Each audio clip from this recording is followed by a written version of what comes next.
Imagine a time when martial arts were a well-kept secret, where each technique was passed down in hushed tones only to a select few. Now, imagine a man who broke with that tradition and brought karate to the world. His name was Funakoshi Gichin, and his story is far more fascinating than you might think. Today, we're going to uncover who the true father of modern karate really was. How did he transform a hidden fighting art into a globally recognized discipline? What secrets did he keep about its true origins? Stay with us until the end, because what you're about to hear might change the way you see karate forever. Martial might, where warriors live forever.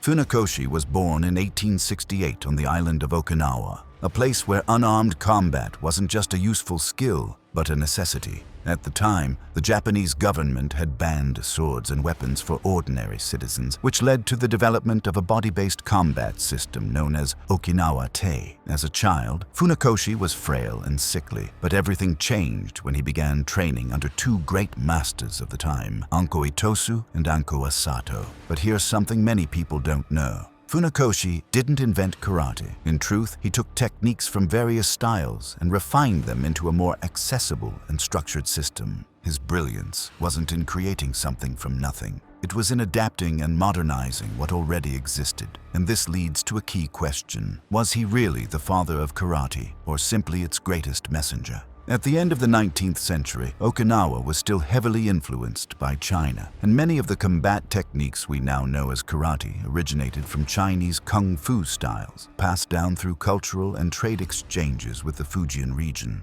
Back then, Okinawan martial arts were collectively known as Toad or Chinese Hand, openly reflecting their continental heritage. Funakoshi, who deeply respected these roots, continued to practice and teach the art under this name in his early years. However, when karate began to spread through Japan, Funakoshi realized that its original name could be a barrier. At that time, relations between China and Japan were tense, and anything associated with Chinese culture could be met with rejection. So, in a bold strategic move, he changed the writing of karate, replacing the character Tang, Tu meaning China, with Kong, Kara meaning empty, thus changing the meaning to empty hand. This not only erased any reference to China, but also gave the art a new philosophical depth, reflecting the idea that karate didn't rely on weapons, but on discipline and the spirit of the practitioner. With this change, Funakoshi not only paved the way for karate's acceptance in Japanese society, but laid the foundation for its evolution into an art with its own identity, marking the beginning of a new era in martial arts. What's remarkable is that Funakoshi didn't just shift the language, he also subtly transformed the image of karate to align with Japanese aesthetics and ethics. He replaced the traditional Okinawan training environments with dojo that resembled those of kendo and judo. He incorporated etiquette rituals, bowing ceremonies, and moral teachings to appeal to the values of the Japanese elite. These changes weren't superficial. They were deliberate, aimed at giving karate a place among the classical Japanese martial traditions.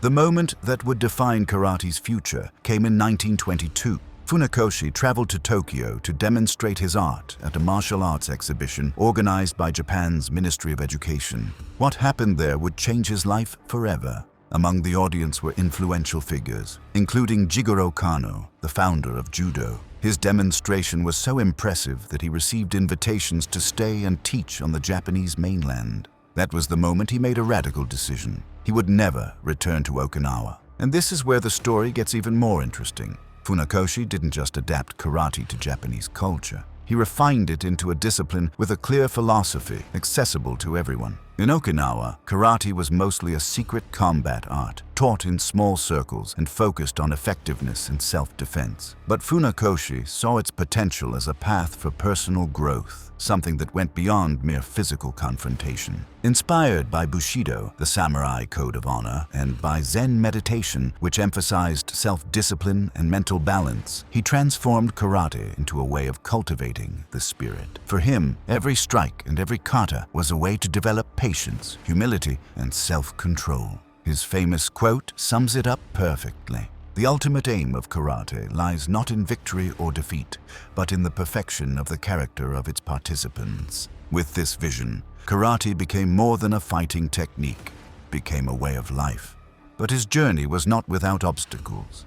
When introducing karate to Japan, Funakoshi faced skepticism and resistance from traditional martial artists who believed his style lacked the depth and rigor of more established disciplines like judo or kendo. They thought karate was too rudimentary, lacking the philosophical and technical complexity of older styles. Even many of his fellow Okinawans harshly criticized him for altering the original techniques, accusing him of diluting the art to suit Japanese tastes. But Funakoshi wasn't intimidated. He knew karate had to evolve to survive in a rapidly changing world. His vision was clear. If he wanted his art to transcend Okinawa and become globally respected, it had to adapt without losing its soul. He was a man of strong convictions, willing to challenge tradition to ensure karate's future. One of his most impactful changes was the development of a ranking system with colored belts, something that didn't exist in Okinawan karate.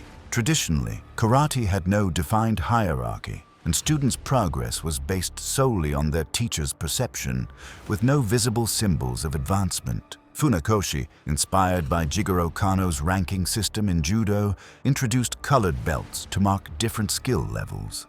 This made karate more appealing to a broader audience, providing clear goals at each stage of training. He also revised the katas, the traditional forms of simulated combat, simplifying and standardizing them to make them more accessible, so beginners wouldn't feel overwhelmed by the complexity of ancient sequences. With these changes, Funakoshi made karate more structured and understandable for people of all ages and physical conditions, facilitating its spread across Japan and eventually the world. Perhaps one of the most profound yet overlooked aspects of Funakoshi's legacy was his insistence on non-violence and humility. He constantly reminded students that the best fight is the one that never happens. Unlike other martial systems that glorified strength and domination, Funakoshi preached self-restraint, discretion, and peace. He was once quoted saying, "Karate is not about winning, it is about never having to fight." This emphasis on inner victory over external conflict became the moral backbone of modern karate. But the true test of his legacy came during World War II. Many karate schools in Japan were destroyed, and the art itself faced extinction. Funakoshi endured profound personal losses, including the death of his eldest son, Yoshitaka, who was also a gifted karateka. Yet despite it all, he remained committed to his mission to preserve and expand karate. In his final years, Funakoshi witnessed karate's rise as a global phenomenon. In 1955, the Japan Karate Association, JKA, was founded, spreading his style to every corner of the globe. But this raises a crucial question: has karate remained true to his original vision? Today, karate has taken many forms. There are competitive tournaments where winning is the goal, while others still promote the art's philosophical side. Some purists criticize how it has become more of a spectacle than a true combat discipline.